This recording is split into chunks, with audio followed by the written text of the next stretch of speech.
नमस्कार दोस्तों, मैं मुकेश चौधरी, आपके मैथमेटिक्स का टीचर। हम लोग जो है मैट्रिक्स पढ़ रहे हैं, समझ रहे हैं, इजी वे में धीरे धीरे आगे बढ़ रहे हैं। पीछे भी कुछ वीडियो बनाए हैं, उसको आप लोग देख लीजिएगा। तो स्टार्ट करते हैं। हम लोग का आज जो टॉपिक है वो है मल्टीप्लीकेशन ऑफ मैट्रिक्स। समझिएगा बात को। ये मल्टीप्लीकेशन ऑफ मैट्रिक्स जो वो नॉर्मल मल्टीप्लाई नहीं है, थोड़ा सा डिफरेंट है, लेकिन मजा आएगा मल्टीप्लीकेशन ऑफ मैट्रिक्स में। इसके बारे में थोड़ा सा जिक्र जो है पिछले वाली वीडियो में भी किए हुए हैं, बेसिक वही थोड़ा सा और उसी को आगे बढ़ाते हैं। तो आइए स्टार्ट करते हैं मल्टीप्लिकेशन ऑफ मैट्रिक्स। और आज जो है हम लोग थोड़ा सा और आगे बढ़ेंगे मैट्रिक्स में, थोड़ा बहुत डिटर्मिनेंट के बारे में भी जानेंगे। एकदम धीरे धीरे आगे बढ़ रहे हैं, आपको एकदम समझ में आएगा। आइए स्टार्ट करते हैं मल्टीप्लिकेशन ऑफ मैट्रिक्स। पिछले वाला वीडियो जरूर देख लीजिएगा। अब आइए, सपोज दैट कोई मैट्रिक्स है हमारे पास ए बी सी डी। ये कौन सा मैट्रिक्स है? हमारा स्क्वायर मैट्रिक्स है। स्क्वायर मैट्रिक्स क्यों है? क्योंकि इसका नंबर ऑफ रोज और नंबर ऑफ कॉलम्स इक्वल है, इसलिए ये हमारा स्क्वायर मैट्रिक्स है। एक और मैट्रिक्स उठाते हैं हम लोग, पी क्यू आर एस। ये भी हमारा स्क्वायर मैट्रिक्स है। दोनों मैट्रिक्स हमारा 2 क्रॉस 2 का है। मल्टीप्लाई करते हैं, ए बी का मल्टीप्लाई करते हैं। मल्टीप्लाई का एक छोटा रूल समझ लीजिए कि पहले वाले मैट्रिक्स का कॉलम और दूसरे वाले मैट्रिक्स का रो अगर इक्वल होता है तो फिर तो ही मल्टीप्लाई होगा, अदरवाइज नो। और रिजल्ट क्या आएगा? तो पहले वाले मैट्रिक्स का रो और दूसरे का कॉलम, मतलब कि अगर ए और बी को मल्टीप्लाई करेंगे तो हमारा आंसर जो आएगा वो हमारा आंसर 2 क्रॉस 2 में ही आएगा। आइए मल्टीप्लाई करते हैं।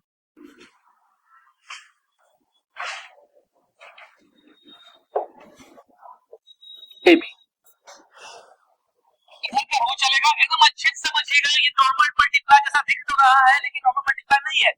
बहुत सारे स्टूडेंट को मल्टीप्लिकेशन ऑफ मैट्रिक्स में कंफ्यूजन भी होता है। एकदम इजी वे में अच्छे से समझिए, आप लोग कॉन्सेप्ट क्लियर होता चला जाएगा। हमको फॉलो करते रहिए। This one multiply by this one. एक सिंपल सा बात समझिए कि 7 बनाना है। एक का रो चलेगा, एक का कॉलम चलेगा। यहाँ पर जो एलिमेंट है इसका मल्टीप्लाई यहाँ वाले एलिमेंट से, और यहाँ पर जो एलिमेंट है उसका मल्टीप्लाई यहाँ वाले एलिमेंट से। ध्यान रखिए ये बात। और बीच में प्लस देंगे हम लोग। तो पहले वाले मैट्रिक्स का रो चलेगा और दूसरे वाले का कॉलम चलेगा। तो this one multiply by this one हो गया हमारा AP, plus this one multiply by this one B R. Same condition, 12 बोल रहे 7 बनेगा। एक का रो एक का कॉलम, बीच में प्लस करेंगे। ए का मल्टीप्लाई पी से किए, बी का मल्टीप्लाई आर से किए, यहां पर लिख दिए ए 1 1 के प्लेस पर लिख। अब ए का मल्टीप्लाई क्यू से कर रहे हैं, प्लस बी का मल्टीप्लाई, ये रो है ये कॉलम है, तो बी का मल्टीप्लाई एस से कर रहे हैं, यहां पर लिखाया। सेम अप्लाई कर रहे हैं, ये वाला रो और ये वाला, means CP plus D and C Q plus D S. ये जो मैट्रिक्स बना हमारा, वो मैट्रिक्स बना 2 क्रॉस 2 का स्क्वायर मैट्रिक्स। और थोड़ा सा आगे बढ़ते हैं। सपोज दैट कोई मैट्रिक्स हम ले रहे हैं A11 A12 A13 A21 A22 A23। इस मैट्रिक्स का हमारा ऑर्डर क्या है? इस मैट्रिक्स में 2 रो है और 3 कॉलम है, तो ये मैट्रिक्स हमारा 2 क्रॉस 3 का हुआ। एक और मैट्रिक्स लेते हैं, मैट्रिक्स बी। ये ध्यान दीजिएगा आप लोग, ये हम लिख रहे हैं A B C D E F. कुछ लिख दिए, कुछ एलिमेंट लिख दिए। इसका ऑर्डर कितना है? इसमें 3 रो है और 2 कॉलम है। ये हो गया हमारा 3 क्रॉस 2 का। अब थोड़ा सा यहाँ पर ध्यान दीजिए, क्या दोनों मैट्रिक्स में मल्टीप्लिकेशन होगा? पहला बात तो यही ध्यान रखना है कि मल्टीप्लाई होगा कि नहीं होगा। पहला बात ये ध्यान रखना है। चेक करते हैं। चेक करने का मैटर अभी जस्ट बताए हैं कि पहले वाले मैट्रिक्स का कॉलम और दूसरे वाले मैट्रिक्स का रो अगर इक्वल हो जाता है, देखिए 3 और 3 इक्वल हो गया ना, मतलब मल्टीप्लाई संभव है, मल्टीप्लाई होगा। आंसर क्या आएगा? तो पहले वाले का रो और दूसरे वाले का कॉलम। अगर हम ए बी को मल्टीप्लाई करेंगे तो हमारा आंसर जो है वो 2 क्रॉस 2 के मैट्रिक्स में आएगा। ये बात ध्यान रखिएगा। आइए मल्टीप्लाई करते हैं ए बी, वही 7 बनेगा, एक का रो एक का column. This one multiply by this one. अगर यहां पे कोई एलिमेंट है तो this one multiply by this one. अगर यहां पे कोई एलिमेंट है तो this one multiply by this one. बीच में प्लस देते हुए रहेंगे। जो मैथमेटिक्स रूल है वो करते रहे, जैसे प्लस माइनस माइनस होता है, माइनस प्लस माइनस होता है, वो काम करते रहेंगे मल्टीप्लाई में। ये वाला रो ये वाला कॉलम, तो मल्टीप्लाई हो गया A11 into A plus A12 into C plus A13 into E. ये वाला रो ये वाला कॉलम गया। अब यही वाला रो और ये वाला कॉलम जाएगा। हमारे पास A11 into B plus A12 into D plus A13 into F. अब इसमें आइए, अब ये वाला रो चलेगा और ये वाला कॉलम चलेगा। A21 into A plus A22 into C plus A23 into E. इधर आइए, इधर हो गया हमारे पास A21 into B, A22 into D plus A23 into F. बाकी इसको सॉल्व कर लेंगे। ये जो आंसर आया हमारा 2 क्रॉस 2 का स्क्वायर मैट्रिक्स हुआ। एकदम सिंपल सा बात है। तो आप लोग मैट्रिक्स का मल्टीप्लिकेशन इजी वे में सीख गए होंगे। थोड़ा बहुत प्रैक्टिस खुद से भी कर लीजिएगा। अप्लाइड मैथ की बुक उठाएंगे आप लोग, इस टॉपिक में आएंगे और मल्टीप्लिकेशन और मैट्रिक्स के टॉपिक में जाइएगा। कुछ क्वेश्चन खुद से बनाइएगा। यकीन मानिए क्वेश्चन बनना अब स्टार्ट हो गया होगा। आगे देखते हैं। एक देख लीजिए, सपोज दैट हमारे पास कोई मैट्रिक्स ए है, A B C D. K into A क्या होगा? Means K multiply by A B C D.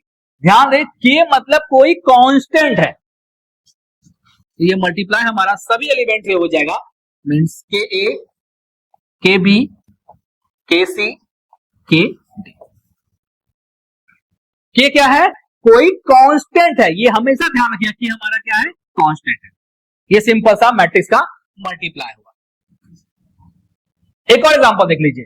Suppose that ए है हमारे पास है 1 2 3 4 और कहेगा आपको अच्छा बताइए भाई 2a इज इक्वल टू कितना?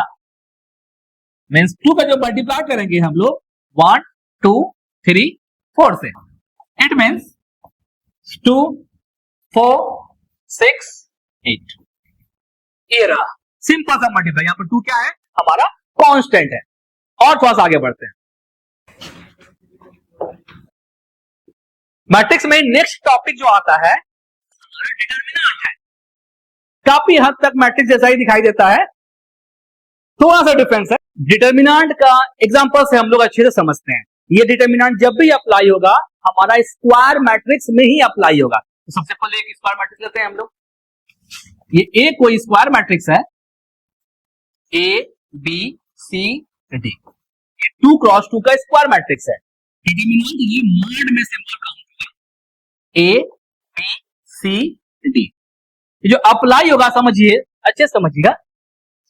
This one multiply by this one means A D minus this one multiply by this one B C.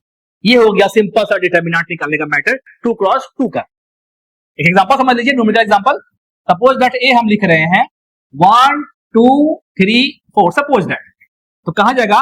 Determinant A find करने के लिए डिटरमिनेंट 1 2 3 4 ये मल्टीप्लाई करते हैं।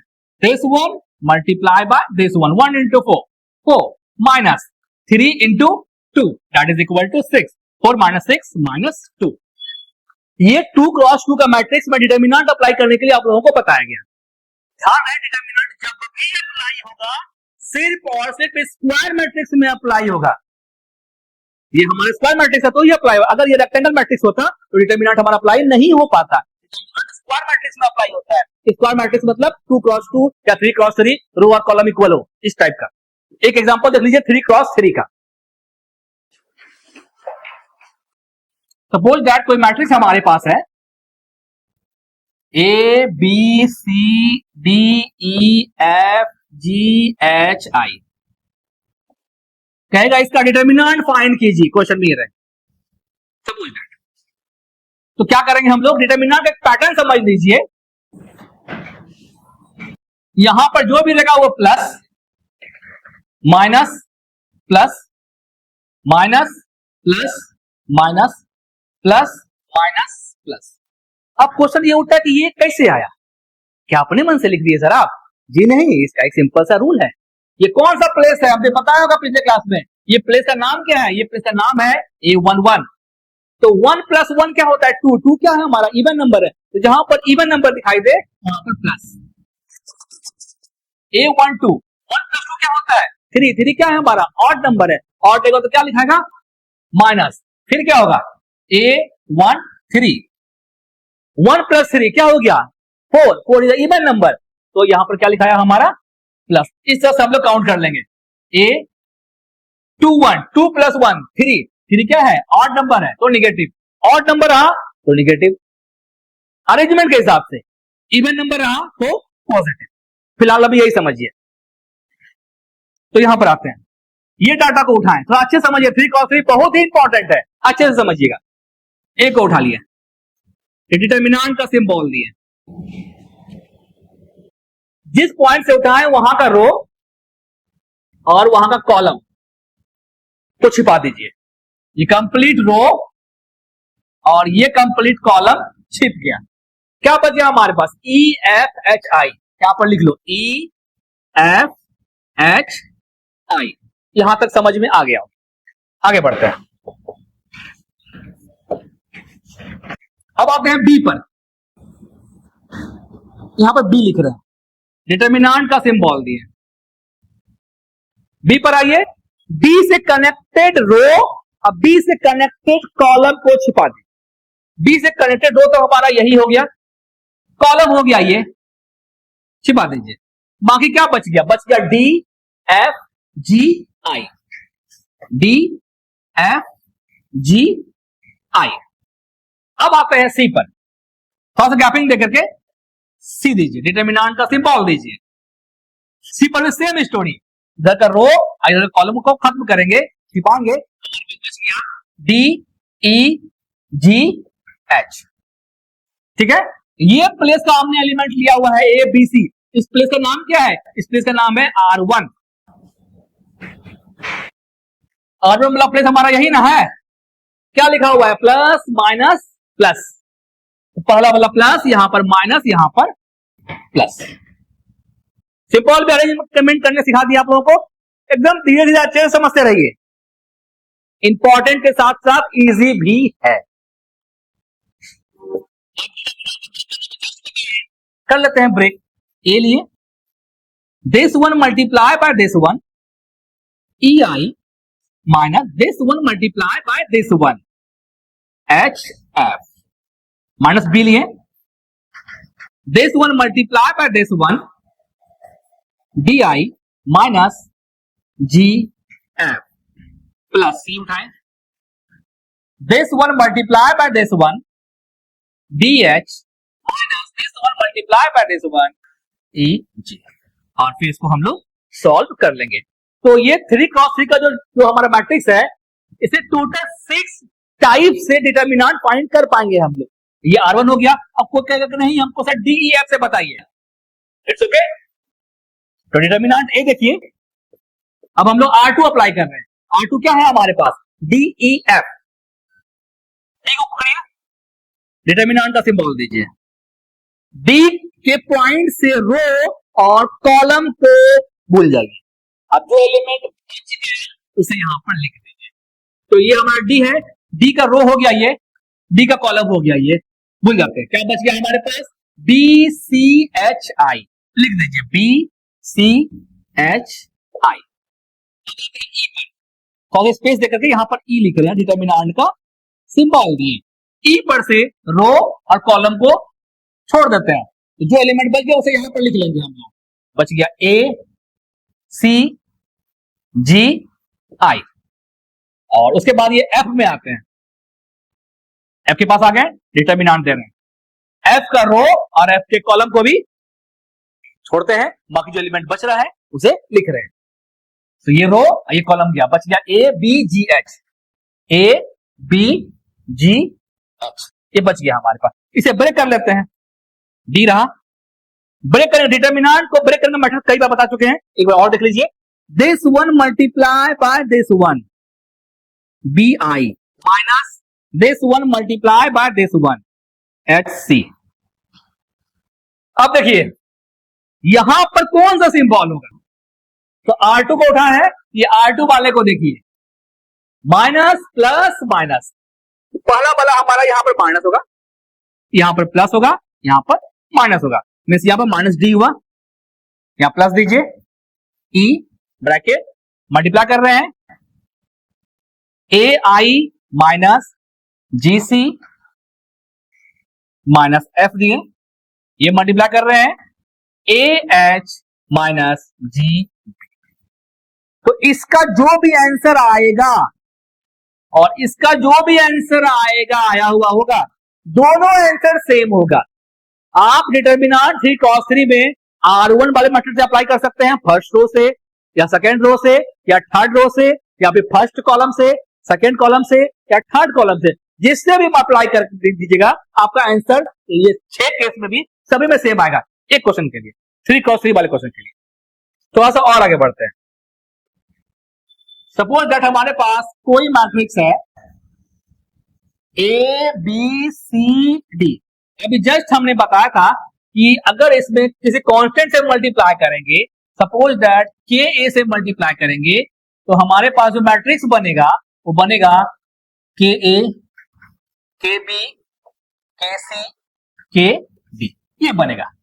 ठीक है, तो कांस्टेंट टर्म से मल्टीप्लाई करने के लिए आप लोग को बता रहे हैं, साथ में डिटर्मिनेंट भी बताएंगे, तो डिफरेंस को समझिएगा अच्छे से। ये कोई नॉर्मल मैट्रिक्स है, के से मल्टीप्लाई किए हैं, सभी में मल्टीप्लाई हो गया के, अगर इसका डिटर्मिनेंट निकालें, डिटर्मिनेंट ए हो जाएगा, तो क्या हो जाएगा हमारे पास ए बी सी डी। अगर इसका डिटर्मिनेंट हम किसी कांस्टेंट से मल्टीप्लाई करेंगे तो सभी एलिमेंट में मल्टीप्लाई नहीं होगा, किसी एक रो में या फिर किसी एक कॉलम में ही मल्टीप्लाई होगा। हम R1 में मल्टीप्लाई करते हैं, के ए के बी सी डी को रहने देते हैं। अब नॉर्मल ब्रेक करते हैं इसको, this one multiply by this one means के A D minus this one multiply by this one means के बी सी। अगर यहां से हम के को कॉमन ले लेंगे तो आ गया हमारे पास A D minus B C. आइए सिंपल सा मेथड समझते हैं, अगर यहां इसको डिटर्मिनेंट को ब्रेक किया जाए तो this one multiply by this one means A D minus B C हो जाएगा। तो फिर के डिटर्मिनेंट है कितना, तो के का मल्टीप्लाई हमारा A D minus B C से हो जाएगा। देखिए यही है मैथमेटिक्स का प्ले करना, कितना अच्छा लग रहा है। देखिए ये डाटा मैच कर गया, तो क्या सीखे हम लोग, डिटर्मिनेंट में जब भी अप्लाई होगा कोई एक रो में अप्लाई होगा या फिर कोई एक कॉलम में मल्टीप्लिकेशन अप्लाई होगा, लेकिन मैट्रिक्स में क्या है, सभी में अप्लाई होगा। देख लीजिए अगर यहां पर हम लोग डिटर्मिनेंट ऑफ के ए निकालेंगे, मींस डिटर्मिनेंट ऑफ के ए के बी के सी के डी ऐसे ब्रेक किया जाए, this one multiply by this one means K square A D minus K square B C, तो के स्क्वायर हमारा कॉमन आ गया A D minus B C. तो ये डाटा और ये डाटा बोथ आर डिफरेंट, समझ में आ गया होगा। बार बार कहना चाह रहे, बार बार कह रहे हैं कि डिटर्मिनेंट में जब भी मल्टीप्लाई होगा किसी एक रो में या फिर किसी एक कॉलम में। तो दोस्तों आप लोगों को समझ में आ रहा होगा, पढ़ाई काफी इजी वे में बता रहे हैं, हम लोगों के साथ जुड़े रहिए। और इससे कनेक्टेड टॉपिक जो प्रीवियस नाम बताया गया है, डिस्क्रिप्शन में लिंक दे दिया गया होगा, उसको आप लोग अच्छे से देख लीजिएगा। बहुत बहुत